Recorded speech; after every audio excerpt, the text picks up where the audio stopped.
สวัสดีมื้อนี้สิมาเว้าอีกเรื่องหนึ่งเกี่ยวกับ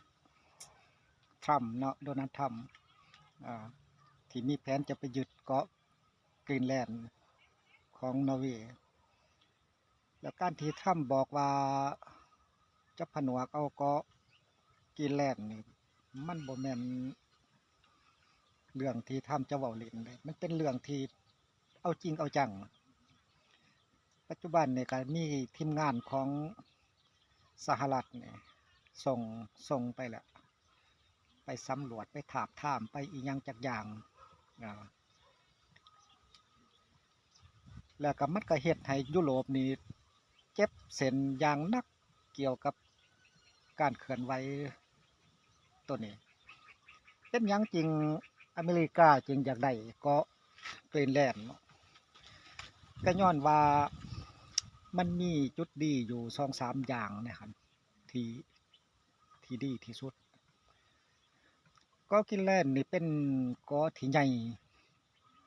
ถ้าเทียบใส่เมืองลาวของเฮานี่ก็ใหญ่กว่าเมืองลาวนี่ประมาณ8 เท่าของประเทศลาวใหญ่ได้ตั้งอยู่อ่าใกล้ขั้วโลกเหนือมหาสมุทรอาร์กติกเนาะแต่ว่ามีพลเมืองอยู่ที่นั่นครับมีเพียงแต่60,000 คนบ่ได้หลายแต่ในขณะที่แผ่นดินนี่กว้างใหญ่ไพศาลแต่ว่าทั้งหมดนั่นมันบ่ได้มีภูผาป่าไม้สาเหตุที่คนบ่ได้ไปอยู่ในหั่นมีแต่น้ำแข็งน้ำก้อนมีแต่หิมะมีแต่น้ำแข็งเอ่อแนมไปทางใดก็จะเห็นแต่สีขาวเอ่อเป็นบ่อนที่บ่เอื้อ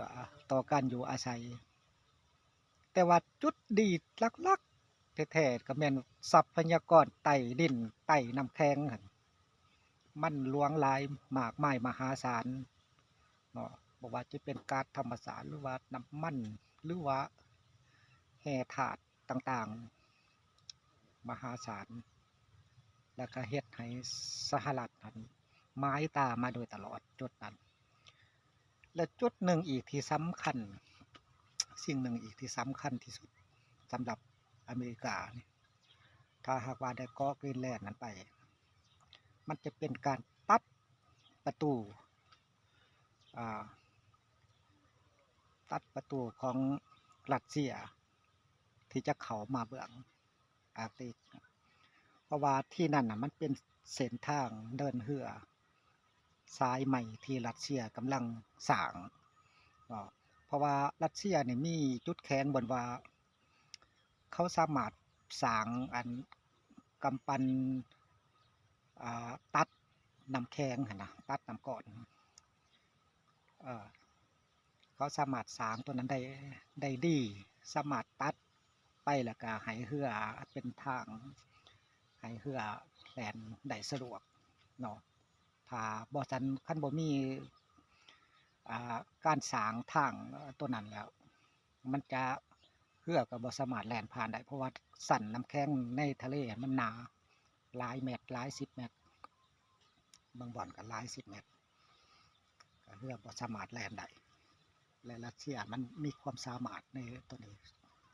เป็นความสามารถเฉพาะทางและเป็นหยังจริงเป็นเส้นทางใหม่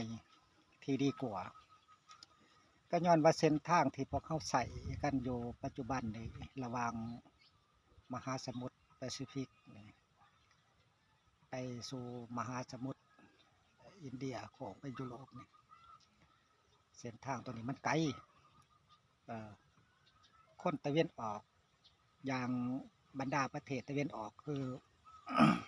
พวกประเทศอาเซียนของเขาเนี่ย เกาหลีญี่ปุ่นหรือว่าจีนไต้หวันยังเนี่ยนะพวกนี้พวกตะเวนออกเนี่ยสิไปยุโรปสิขนสินค้าไปยุโรปหรือว่าชนจากยุโรปมาตะเวนออกเนี่ยมันไกลต้องได้โค้งมาทางอินเดียโค้งผ่านคลองปานามา ออกมาสู่มหาสมุทรอินเดียโค้งมาทางสิงคโปร์ขึ้นมาสู่มหาสมุทรแปซิฟิกเขามาทางมันไกลแต่ว่า ขั้นขึ้นไปทางเหนือผ่านญี่ปุ่นขึ้นไปทางรัสเซียนะโค้งอ้อมประเทศรัสเซียไปทางขวาโลกเหนือแล้วก็ลงใส่ยุโรปมันจะไกลมันจะย่อระยะทางได้ถึง 40%มันไกลกว่ากันหลายแล้วก็ประหยัดน้ำมันประหยัดอีกอย่างต่างๆต้นทุนในการขนส่งประหยัดลงหลายเพราะฉะนั้นรัสเซียจึงเน้นปัจจุบันนี้กำลังโฆษณาให้การขนส่งสินค้าไปทางนั้นรัสเซียจะเป็นผู้บริการในการตัดน้ำแข็งปลายังเป็นทางเดินเรือให้หน่วยความสะดวกให้แต่ว่าก็มีค่าใช้จ่ายแต่ว่ามาเทียบใส่กับไปเบื้องนี้จะผ่านคลองปานามาไปยังเท่านี้กับยังประหยัดกว่ากันหลายเพราะฉะนั้นอเมริกาจริงอยากได้ก็กิเลสเพราะว่าต้นนั้นหันสิเขาไปมันก็ต้องผ่านเกาะนั้นอเมริกาก็ต้องได้เก็บเงินค่าผ่านขั้นใดเกาะตัวนั้นไปนะเป็นประตูเมืองสองมากกับเป็นทรัพยากรใต้ดินบอกว่าจะเป็นก๊าซเป็นน้ำมันเป็นแห่ถาดอื่นๆที่อยู่ในใต้เกาะก็มากมายมหาศาลบานกระแมน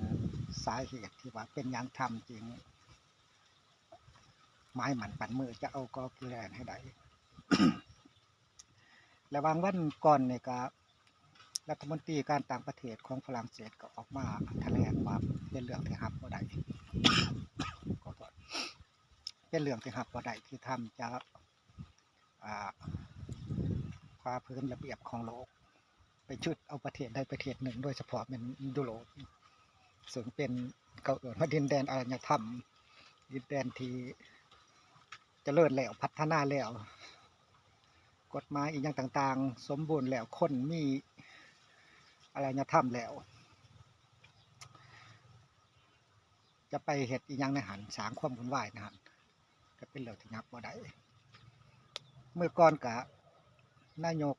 ราบส่วนของเยอรมันก็ออกมาแถลงอีกว่าผ่านมาหันอเมริกานี่ต่อต้านพวกที่ฝ่าพื้นกฎหมายระหว่างประเทศต่อต้านรัสเซียที่ไปบุกยูเครนเพราะเป็นการฝ่าพื้นกฎหมายระหว่างประเทศแต่มาตอนนี้อเมริกาผัดจะฝ่าพื้นเองและจะเอาบรรทัดฐานตัวใดแล้วไปเยื่องใส่กับประเทศอื่นจะไปเกิดหามประเทศอื่นจะไปขวามบาตรประเทศอื่นที่เข้าฝ่าฝืนกฎหมายระหว่างประเทศจะเอาบรรทัดฐานตัวใดคันถ้าหากว่าอเมริกาไปยึดเอาก็กินแลนด์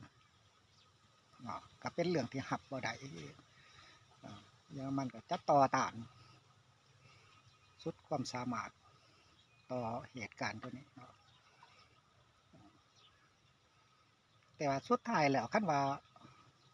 สหรัฐจะเอาแท้ๆมันก็บ่อยู่ดอกบ่มีใครจะต่อต้านได้มันก็เอาของมันหั่นแหละก็ติดตามต่อไปเนาะขอบใจ